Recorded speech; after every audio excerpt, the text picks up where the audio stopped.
People who take acetaminophen and non-steroidal anti-inflammatory drugs regularly should be aware that these drugs cause liver and kidney toxicity. When taking these medications, it's a good idea to provide antioxidant support to protect the organs. Much of the data is derived from animal models in which nutritional interventions garnered protection against the acetaminophen and non-steroidal anti-inflammatory drug toxicity. The specific dose studied in many of these animal models is very high when extrapolated to human equivalent doses, but lower doses, such as those available in nutritional products, might offer antioxidant protection when used regularly in conjunction with typical doses of acetaminophen and non-steroidal anti-inflammatory drugs in humans. Sulfur-containing amino acids support the liver health following exposure to acetaminophen. For those on a regime of chronic acetaminophen or non-steroidal anti-inflammatory drug use, supplementing daily with sulfur-containing amino acids and other compounds to support glutathione levels might protect against drug-induced toxicity. High-dose N-acetylcysteine is a conventional treatment for acetaminophen overdose. It's an effective treatment for acute liver failure due to non-acetaminophen drug toxicity also. Any time acetaminophen is taken, at least 600 mg of N-acetylcysteine should be taken alongside it to help to protect against liver toxicity. Methionine is an essential amino acid precursor to several sulfur-containing antioxidants, including cysteine and glutathione, and sufficient dietary methionine is necessary for maintaining the glutathione levels.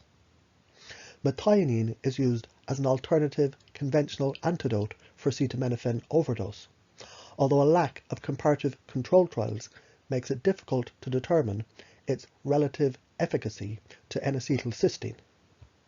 In some parts of the world, methionine at 10% is included in acetaminophen products to protect against accidental intoxication. A study in rats of a single tablet combination demonstrated by including the methionine it could minimize liver toxicity, measured by the serum ALT and AST, at therapeutic doses of 100 mg per kg. S-adenosylmethionine, or SAMe, is a methionine derivative, and it's critical for the synthesis of nucleic acids, proteins, and phospholipids, which are compounds necessary for the recovery after acetaminophen overdose. Acetaminophen decreases the SAMe levels in the nuclei and in the mitochondria of the liver cells. In one study, the efficacy as an antidote of SAMe and N-acetylcysteine were comparable when given to mice within 1 hour of an acetaminophen overdose. Selenium is a cofactor for enzymes that synthesize glutathione and detoxify the acetaminophen. In an experimental mouse model, a selenium deficiency significantly reduced the size of a lethal acetaminophen dose. Injecting rats with selenium 24 hours prior to the acetaminophen overdose provided significant protection against hepatotoxicity. It lowered levels of ALT and AST, which are markers of liver damage, and it increased the levels of glutathione. Oral selenium at 0.5 mg per kg body weight, combined with N-acetylcysteine 500 mg per kg body weight, demonstrated a greater protective effect than the N-acetylcysteine alone when administered to the rats within 1 hour of the acetaminophen overdose. Several carotenoids have been examined for their protection against acetaminophen overdose in rat models. Lutein at 50 to 250 mg per kg per day, administered 7 days before an overdose, preserved the glutathione levels, and it reduced the elevations of ALT and AST in response to the acetaminophen. Lycopene, rich tomato extract, 5 mg per kg per day, given for 7 consecutive days after an overdose, had a similar protective effect.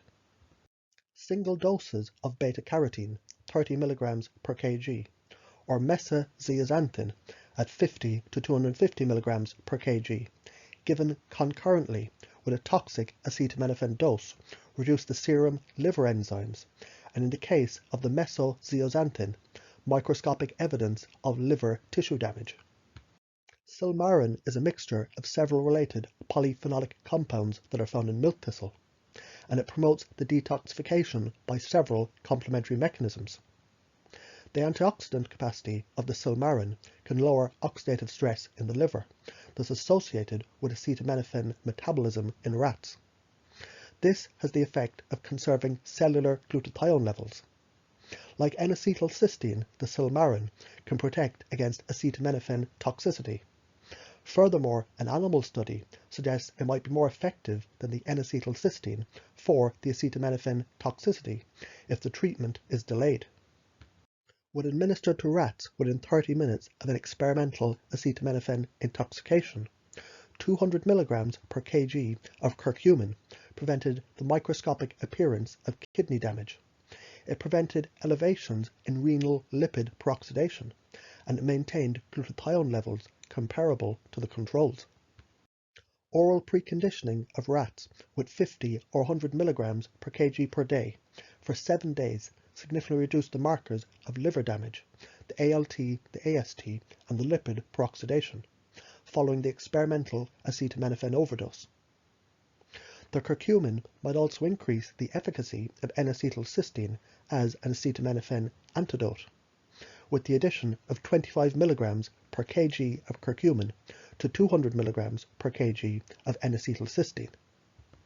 Polyphenolic antioxidants have been tested for their ability to mitigate the liver damage in mouse models of acetaminophen overdose. The pre-treatment of mice with either grapeseed extract at 100 mg per kg per day for 7 days, or green tea extract 0.25% to 1% of the diet for 5 days, protected the liver from the acetaminophen mediated damage, as determined by the serum levels of ALT and microscopic examination. Resveratrol at 75 mg per kg injected into mice 1 to 6 hours after an acetaminophen intoxication significantly reduced the ALT levels compared to the control animals.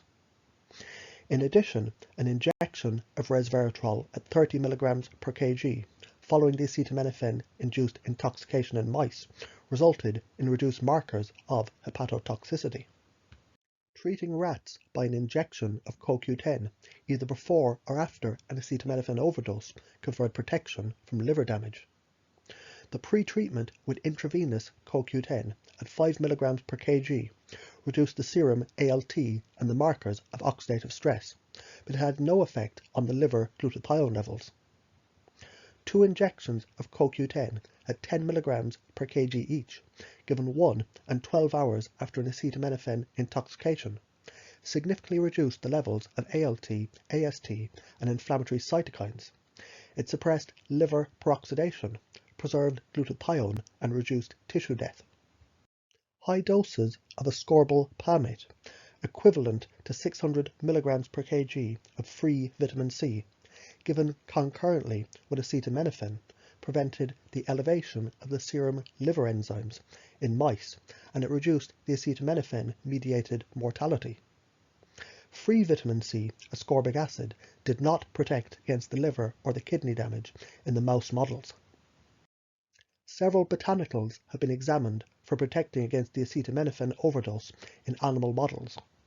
Rats who were pre-treated with traditional liver tonics, Androphilus paniculata and Picorrhiza cura, had lower markers of liver damage, of ALT, AST, and lipid peroxidation. A rescue injection of ginkgo biloba following an acetaminophen overdose reversed the increases in serum liver enzymes, lipid peroxidation, and inflammatory cytokines due to the acetaminophen intoxication. Several compounds from garlic have been shown to preserve the liver glutathione levels, as well as reduce serum markers of liver damage, liver tissue death, and animal mortality in rodent models of acetaminophen overdose when supplied in sufficient quantities. Up to 5 grams per kg of fresh garlic homogenates. Treatment of mice with oral melatonin at 50 or 100 mg per kg 4 or 8 hours before an acetaminophen overdose suppressed the increase in the serum ALT and AST activities in a dose and time-dependent manner, but it had no effect on the liver glutathione levels.